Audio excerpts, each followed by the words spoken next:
La paz y la gracia de Dios sea con todos ustedes.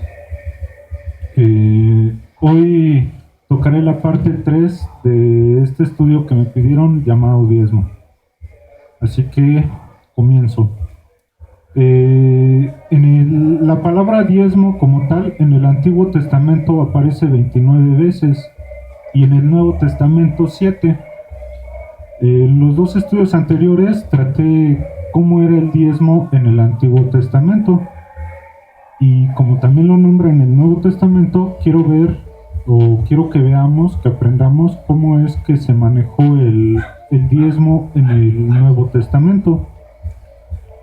Y quiero comenzar leyendo el texto de Efesios 4:11 que dice: y él mismo constituyó a unos apóstoles, a otros profetas, a otros evangelistas, a otros pastores y maestros, a fin de perfeccionar a los santos para la obra del ministerio.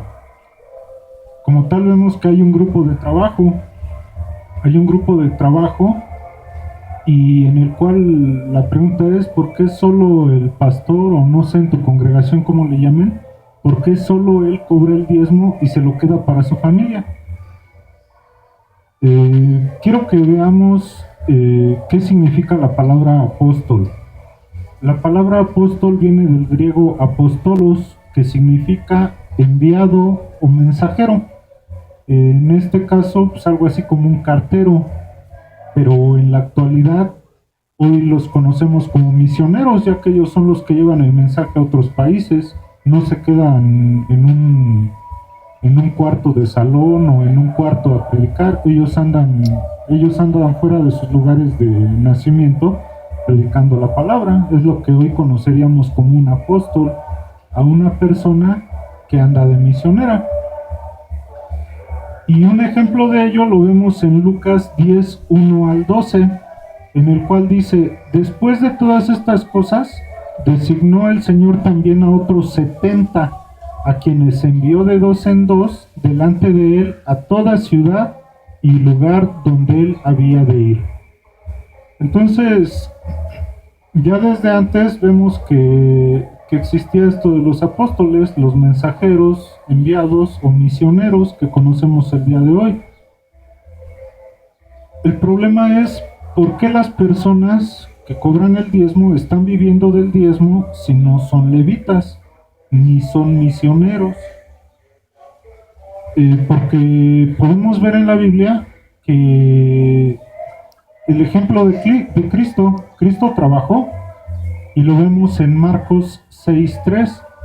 Él nos dice: ¿no es este el carpintero, hijo de María, hermano de Jacobo, de José, de Judas y de Simón? ¿No está también aquí con nosotros sus hermanas? Y se escandalizaban de él. Aquí no lo llaman Cristo el que predica, Cristo el pastor. ¿No es este el carpintero? Para que a ti te puedan decir albañil es porque ya hiciste una construcción. Para que a ti te digan arquitecto es porque ya hiciste algunos planos. Para que a ti te digan maestro es porque ejerces en una escuela. Entonces esto nos deja ver que Cristo sí es carpintero. Simón Pedro, que conocemos todos que Pedro era pescador, porque aquí dice en Mateo 4:18: andando Jesús junto al mar de Galilea, vio a dos hermanos, Simón, llamado Pedro, y Andrés su hermano, que echaban la red en el mar porque eran pescadores. Entonces tenían un oficio o un trabajo. Cristo carpintero, Simón y Andrés pescadores. Pero ¿cuál es el trabajo de Pablo? Porque Pablo pues es apóstol, o fue apóstol. Y en Hechos 18:2 nos dice: y halló a un judío llamado Aquila, natural de Ponto, recién venido de Italia con Priscila su mujer, por cuanto Claudio había mandado que todos los judíos saliesen de Roma, fue a ellos. Y como era del mismo oficio, se quedó con ellos y trabajaban juntos, pues el oficio de ellos era hacer entiendas. Pablo tenía un trabajo, Pablo tenía un oficio, al igual que Cristo, que Simón, que Andrés y que todos los demás discípulos que en su momento llegaron a ser apóstoles. Hoy en día las personas que te cobran el diezmo te dicen que no tienes dinero porque no diezmas. Si tú llegas y le dices a alguna persona que cobra el diezmo, le dices, es que tengo necesidad de esto, tengo necesidad del otro, te dicen, hermano, pues es que usted no diezma. ¿Cómo quiere que Dios le abra las ventanas de los cielos si usted no diezma? Y es una mentira, porque hay, hasta para diezmar, se ven reglas. Y por decir, aquí hay una en Mateo 15 del 4 al 6. Mateo 15 versículos 4 al 6 dice, porque Dios mandó diciendo, honra a tu padre y a tu madre, y el que maldiga padre o madre muera irremisiblemente. Pero vosotros decís, cualquiera que diga a su padre o a su madre, es mi ofrenda a Dios todo aquello con que pudiera ayudarte, ya no ha de honrar a su padre o a su madre. Así que habéis invalidado el mandamiento de Dios por vuestra tradición. O sea que si tú acostumbras diezmar, uno de los motivos por los cuales no deberías de diezmar es por ayudar a tu padre o a tu madre por alguna necesidad que haya en tu hogar. Porque si hay necesidad en tu hogar, ¿cómo vas a ir a dar algo que no tienes? Es algo incomprensible que tú des algo que no tienes, que están necesitando en tu casa, mientras que la persona que está cobrándote el diezmo pues vive bien tranquilo y sin problemas. Entonces, otro punto que quiero ver es el de ¿por qué persona recibe el diezmo el día de hoy y lo comparte con sus ayudantes? Porque en un principio leímos que había evangelistas, maestros y demás. Entonces, de verdad, la persona que está cobrando diezmo lo reparte entre el evangelista, el maestro, el músico, porque Pablo sí lo hacía.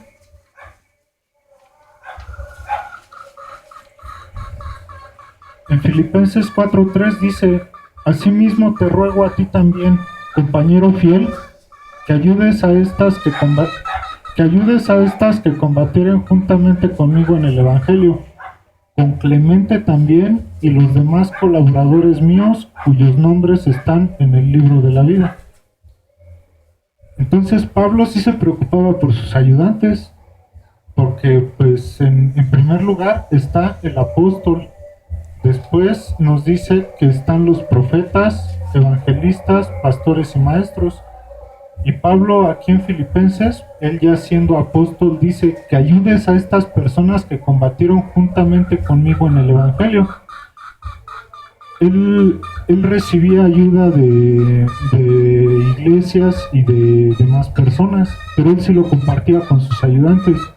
Yo no sé si la persona que te cobra el diezmo reparte el dinero entre quienes les ayudan. Y a esto me refiero, por decir, al músico, a la persona que hace el aseo, a los que salen a evangelizar, a los que salen pues ahora sí que a compartir la palabra en la calle. Yo no sé si tu pastor haga pues, repartición de esto. Definitivamente el diezmo se terminó, porque era para sacrificar animales en ofrenda para el sacrificio de pecados, para que Dios perdonara los pecados del pueblo. Y hoy en día ya no se hacen sacrificios. También era para la manutención de los levitas, pero hoy como tal pues ya no se mantiene a los levitas, a la tribu de Leví, me refiero a la tribu de Leví. Ahora, ¿recuerdas el ministerio de los levitas? Te lo leí en un estudio anterior y dice en Números 8:19: yo he dado en don a los levitas a Aarón y a sus hijos de entre los hijos de Israel para que ejerzan el ministerio de los hijos de Israel en el tabernáculo de reunión y reconcilien a los hijos de Israel, para que no haya plaga en los hijos de Israel al acercarse los hijos de Israel al santuario. El ministerio era el ministerio de reconciliación para con Dios. Este ministerio como tal se acabó exclusivamente para los levitas. El día de hoy ese ministerio lo tenemos tú y yo también, y lo vemos en 2 de Corintios 5, 18 y 19. Nos dice: y todo esto proviene de Dios, quien nos reconcilió consigo mismo por Cristo y nos dio el ministerio de reconciliación. Que Dios estaba en Cristo reconciliando consigo al mundo, no tomándoles en cuenta a los hombres sus pecados, y nos encargó a nosotros la palabra de la reconciliación. Entonces, definitivamente el diezmo se terminó, porque ese era el ministerio, y el ministerio lo debemos de ejercer el día de hoy, tú y yo. Nosotros debemos reconciliar al mundo con Cristo, a nuestro vecino, a nuestros padres, a nuestros hermanos, a nuestros vecinos. Debemos de reconciliarlos con Dios, tú y yo que decimos conocer del Evangelio.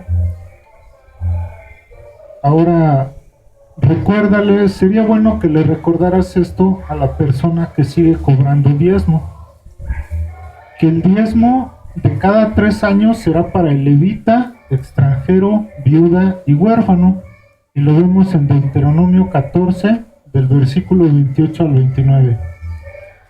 Al fin de cada 3 años sacarás todo el diezmo de tus productos de aquel año y lo guardarás en tus ciudades, y vendrá el levita que no tiene heredad contigo, y el extranjero, el huérfano y la viuda que hubiere en tus poblaciones, y comerán y serán saciados, para que Jehová tu Dios te bendiga en toda obra que tus manos hicieren. Entonces, si te están cobrando diezmo, pues cada 3 años te toca a ti, que eres viuda, huérfano o extranjero que tienes necesidad. Y si eres colaborador, pues también que te toca. Después de Deuteronomio 26, 12 dice: cuando acabes de diezmar todo el diezmo de tus frutos en el año tercero, el año del diezmo, darás también al levita, al extranjero, al huérfano y a la viuda, y comerán en tus aldeas y se saciarán.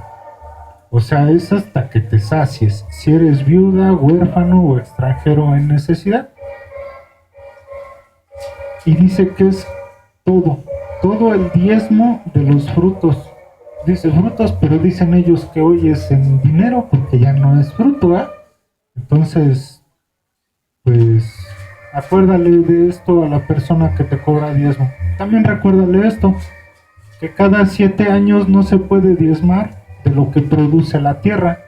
Según Levítico 25, del 3 al 4, nos dice así: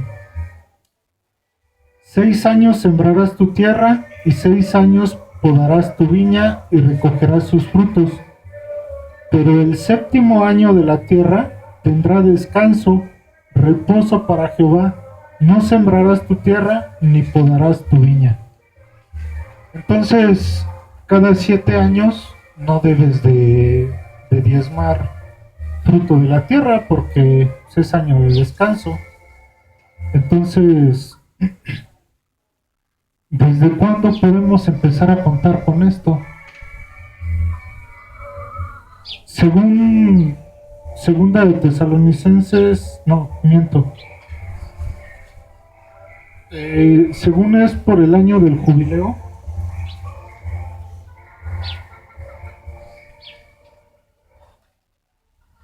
Según es por el año del jubileo. Y el año del jubileo terminó en noviembre. Noviembre de 2016. Entonces cuéntale 3 años. Y cada 3 años te toca. Y después cuéntale 7. Y después de esos 7 años tampoco toca que diezmes, porque es año de jubileo, es año de reposo para la tierra. Entonces haz tus cuentas. Estamos en el 2017, fue 2016, 17, 18, 19. En el 2019 te toca a ti como viuda, huérfano, extranjero o predicador, levita, y después síguele contando hasta 7 años, no te toca diezmar. Y para los que dicen que antes no se diezmaba dinero porque no había, pues es una mentira, porque según Génesis 20:16 nos dice, y a Sara dijo, he aquí he dado 1000 monedas de plata a tu hermano, mira que él te es como un velo para nosotros de todos los que están contigo y para con todos. Así fue vindicada.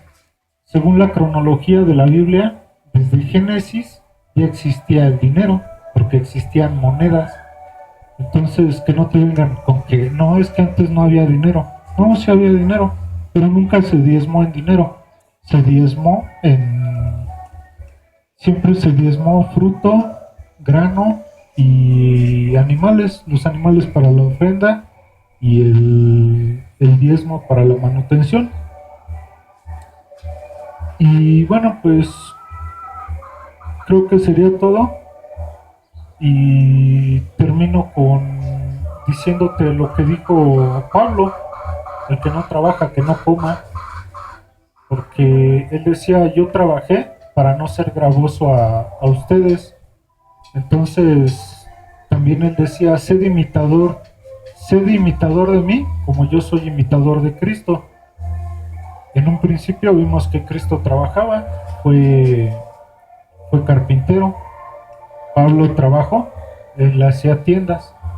Entonces sería bueno que también tú que cobras el diezmo, también trabajes. Que tengas un buen día, la paz y la gracia de Dios sea con todos ustedes, conmigo, y nos vemos mañana. Mañana termino ya con este tema. Hasta pronto, Dios les bendiga.